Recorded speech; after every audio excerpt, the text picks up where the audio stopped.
আসসালামু আলাইকুম প্রিয় শিক্ষার্থীরা। আজকের ক্লাসে আমরা একটা সরলীকরণ কমপ্লিট করাবো। এই সূত্রটা যদি তুমি ভালোভাবে বুঝো, এই সূত্রটা যদি তুমি ভালোভাবে কেমনে এর সাথে এ গুণ করলে কিভাবে জিরো হয়, এই সূত্রটা শিখাবো, ভালো করে শিখাবো। সূত্রটা যদি তুমি শিখে দাও মিনিমাম 20টা ম্যাথ সলভ করতে পারবে। কোন 20টা ম্যাথ তোমাকে একটু দেখাই। এই যে এখান থেকে টোটাল তুমি 20টা ম্যাথ একটা সূত্র দিয়ে তুমি সলভ করতে পারবে। মনোযোগ সহকারে সূত্রটা কিভাবে আসে দেখো, তোমাকে অঙ্ক করার দরকার নাই, সূত্র শিখো। দেখো আমরা জানি প্লাস এ, হ্যাঁ, এটার বিপরীত আমরা কি লিখতে পারি? এটার বিপরীত আমরা লিখতে পারি মাইনাস এ, অর্থাৎ প্লাস এ এটার বিপরীত মাইনাস এ। মাইনাস চিহ্নটাকে তুমি তিনভাবে লিখতে পারবে। মাইনাস চিহ্নটা চাইলে সামনে লিখতে পারো, চাইলে তুমি এইভাবে লিখতে পারো, চাইলে তুমি এইভাবে লিখতে পারো। কি বলছি মনোযোগ দাও। প্লাস এ এটার বিপরীত কি হবে? মাইনাস এ। মাইনাস চিহ্নটাকে সামনে লেখা যায়, চাইলে উপরে লেখা যায়, চাইলে এইভাবে লেখা যায়। তিনভাবে উপস্থাপন করা যায়। এটাকে আমরা উচ্চারণ করব কি? এ নট উচ্চারণ করব। অর্থাৎ এটাকে আমরা এ নট, মানে তিনভাবে লিখতে পারি, আমরা এটাকে এ নট উচ্চারণ করব। আশা করি বুঝছো। তারপর দেখো প্লাস এ এটার বিপরীত আমরা মাইনাস এ লিখলাম। আচ্ছা, যার আগে প্লাস আছে, কি আছে? যার আগে প্লাস আছে তাকে আমরা ধরবো মনে মনে 1 ধরবো। এটাকে আমরা 1 ধরলাম। যার আগে মাইনাস আছে তাকে আমরা 0 ধরলাম। তাহলে কি ধরলাম? প্লাস এ এটাকে 1, যার আগে মাইনাস তাকে কি ধরলাম? 0। সামনে প্লাস চিহ্ন, এটা লিখলে কি না লিখলে কি।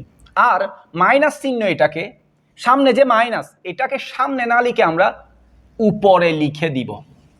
তাহলে এটাকে আমরা 1 ধরলাম, এটাকে আমরা 0 ধরলাম, এটা এ নট। মাঝখানে একটা আমরা চিহ্ন দিই, এটা হচ্ছে গুণ চিহ্ন বা ইনটু বা এন্ড। তাহলে এটাকে আমরা 1 ধরছি, এটাকে আমরা 0 ধরছি। 0 আর 1 গুণ করলে কত হবে? 1 আর 0 গুণ করলে 1 এর 0 কত? 0। একটা সূত্র দেখো, আমি এভাবে তোমাকে কয়েকটা সূত্র শিখাবো, তুমি ম্যাথগুলা সহজেই পারবে। 1 নাম্বার, এটাকে আমরা 1 ধরলাম, এটার বিপরীত এর বিপরীত এ নট, এটাকে 0 ধরলাম, মাঝখানে আমরা গুণ চিহ্ন দিলাম। 1 এর 0 এখানে আসবে কত? 0। একটা সূত্র মনে রাখো, তারপর তুমি 20টা ম্যাথ সলভ করতে পারবে। তাহলে আমরা প্রথমে কি করব? এ দিয়ে এ নটকে গুণ, মানে এইটা দিয়ে প্রথমে এইটাকে গুণ করব। তাহলে কত আসবে? এ ইনটু এখানে কত আসবে? এ নট। এ ইনটু কত আসবে? এ নট। প্রথমে এইটা দিয়ে এইটাকে গুণ।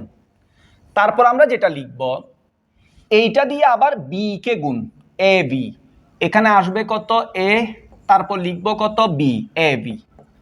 তাহলে এ আর এ নট গুণ সূত্র অনুযায়ী কত? 0। এ আর এ নট কত? 0 প্লাস এখানে আসবে কত? A B. এখানে আসবে কত? A B. তাহলে এ নট 0, এখানে কত? এ বি, ওই যে এ আর এ নট 0। তাহলে 0-র সাথে যোগ করো, 0-র সাথে যোগ করলে এখানে কত আসবে? 0-র সাথে যোগ করলে জাস্ট এ বি।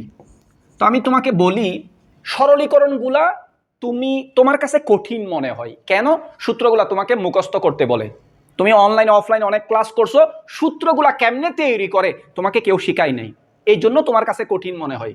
তো আমি একটা সূত্র তোমাকে কিভাবে তৈরি করে শিখাইলাম, এটা দিয়ে একটা ম্যাথ সলভ করাইছি। আমরা এইভাবে টোটাল 100টা সরলীকরণ করাবো ইনশাল্লাহ। বেশি সূত্র শিখা লাগবে না, কয়েকটা সূত্র। সূত্রগুলা কেমনে তৈরি করে, কেমনে বানায়, কিভাবে কাজ করে, সেটা যদি তুমি বুঝে যাও তাহলে তুমি এই ম্যাথগুলা দেখা মাত্রই সলভ করতে পারবে। লিখতে হবে না, করতে হবে না, মুখে মুখেই সলভ করতে পারবে। আমি ওই টেকনিকটা তোমাকে শিখাবো। তাহলে এই ক্লাসগুলো আমার ফেসবুক পেজে এবং ইউটিউব চ্যানেল আইসিটি গুরু কাদেরী স্যারের, ওখানে ইউটিউব চ্যানেলে ধারাবাহিকভাবে প্লেলিস্ট করে আমি আপলোড দিয়ে দিচ্ছি। আমরা এই সূত্রগুলা যদি শিখি, আমরা ম্যাথগুলা পারবো। শুধু সূত্র বুঝলেই কাজ শেষ। সবাই ভালো থেকো। আসসালামু আলাইকুম।